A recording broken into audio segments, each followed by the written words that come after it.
नमस्कार किसान साथियों, आज किसान आंदोलन का 17वां दिन है। 13 फरवरी से किसान और मजदूरों का आंदोलन हक सच की लड़ाई के लिए, अपने अधिकार के लिए चल रहा है। और जो किसानों के ठिकाने उनका घर मकान, आज उनकी ये ट्रैलियां बनी हुई है जहां वो रात को विश्राम करते हैं, दिन में करते हैं। उनका सामान आप मेरे आगे पीछे देख रहे होंगे, वो रखा रहता है।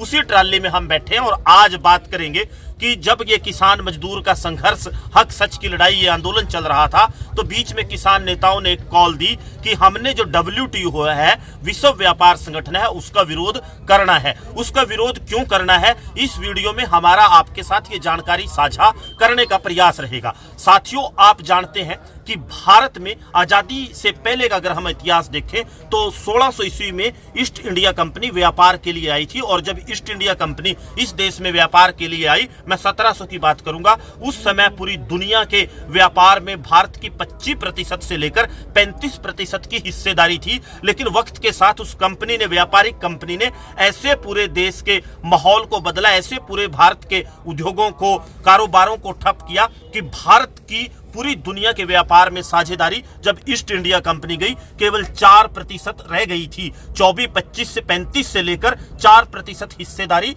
व्यापार में भारत की ईस्ट इंडिया कंपनी आजादी के समय 1947 में केवल रह गई थी। इसको किसान नेता बेहतर समझते हैं। भारत आजाद हो गया, लेकिन पूरी दुनिया के देशों ने एक मीटिंग बुलाकर यह फैसला किया कि पूरी दुनिया में व्यापार के एक जैसे नियम होने चाहिए, सबको बराबरी का दर्जा मिलना चाहिए। कहने को तो यह बात अच्छी थी, लेकिन इन्हीं चीजों को लेकर गेट का निर्माण किया गया 1985 में। जो गेट 1985 में बना, वही 1995 में आते आते WTO बन गया, विश्व व्यापार संगठन बन गया। और उस विश्व व्यापार संगठन का जब भारत सदस्य बन गया, तो भारत के सदस्य बनने के बाद विश्व व्यापार संगठन के सारे देशों ने एक शर्त लगाई कि आप अपने किसानों की जो फसलों की कीमत, जो उनको सब्सिडी देते हैं, तय करते हैं, वो 1986 और 1985-86 के बीच की जो कीमतें होंगी उसको आधार माना जाएगा। और वो जो कीमत बनेगी उसके ऊपर केवल 10% विकासशील देश, जिनमें भारत आता है, सब्सिडी दे सकते हैं। ये बंदिश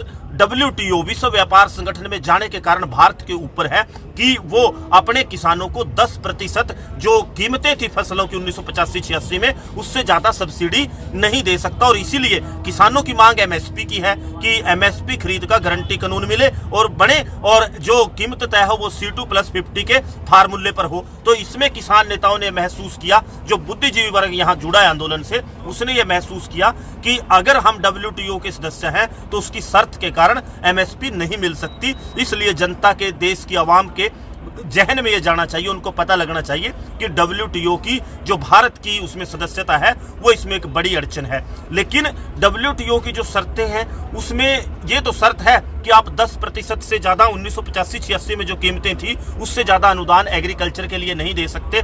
लेकिन अगर दुनिया का आंकड़ा उठा के देखें, अमेरिका में एक किसान को 45 लाख रुपए एक साल में सब्सिडी मिलती है। एक अनुमान के अनुसार यह भी कहा जाता है कि अमेरिका की जो GDP है, वो उसका 0.5% अपने किसानों को सब्सिडी देता है, भारत 0.6% देता है। लेकिन दोनों देशों की GDP में बड़ा जमीन आसमान का अंतर है। अमेरिका की GDP भारत के मुकाबले बहुत ज्यादा है और उसका 0.5% भी बहुत ज्यादा बन जाता है। और भारत में जो GDP है अमेरिका के मुकाबले कम है और उसका 0.6% भी बहुत कम बनता है। मैं दोबारा दोहराऊंगा कि अमेरिका में जहां एक किसान को 45 लाख की सब्सिडी मिलती है, वहीं भारत में केवल 20,000 रुपए की सब्सिडी मिलती है। और इसका कारण क्या है कि जो WTO का भारत सदस्य है, मेंबर है, वहां बंदिश है कि आप 1985-86 की कीमतों को आधार मानोगे और उसके 10% जो बनता है, उससे ज्यादा सब्सिडी नहीं दे सकते। इसलिए किसान नेताओं ने WTO की जो भारत की सदस्यता है उसका विरोध किया कि भारत पूरी दुनिया में आजाद मुल्क है, अपने फैसले खुद लेने चाहिए, समानता के आधार पर जो विश्व के समझौते हों वो हों, और या तो भारत WTO से बाहर आ जाए, या ये जो क्लॉज है सब्सिडी पे बंदिश का, इसको चेंज करवाए। क्योंकि समस्या का निदान तब होता है जब हम समस्या को जड़ से पकड़े, पूरा माहौल समझें। और इसीलिए किसान नेताओं ने ये निर्णय लिया था कि इसकी भी पोल खोलनी चाहिए, क्योंकि 26 तारीख को WTO की अबू धाबी में मीटिंग भी थी। और इसी के मद्देनजर ये जानकारी हमने भी वीडियो के माध्यम से आपको पहुंचाने का प्रयास किया कि आपके मन में, जहन में ये सवाल ना रहे कि WTO किसान आंदोलन MSP मांगते मांगते, मजदूरों के आंदोलन कर्ज मुक्ति मांगते मांगते, मनरेगा में दिहाड़ी मजदूरी के दिन बढ़ाने और उसकी मजदूरी बढ़ाने की मांग करते करते आखिरकार कैसे WTO पर पहुंच गए, वो गंभीर और गहरे रूप से इससे जुड़ा है। आज के इस वीडियो में इतना ही। धन्यवाद।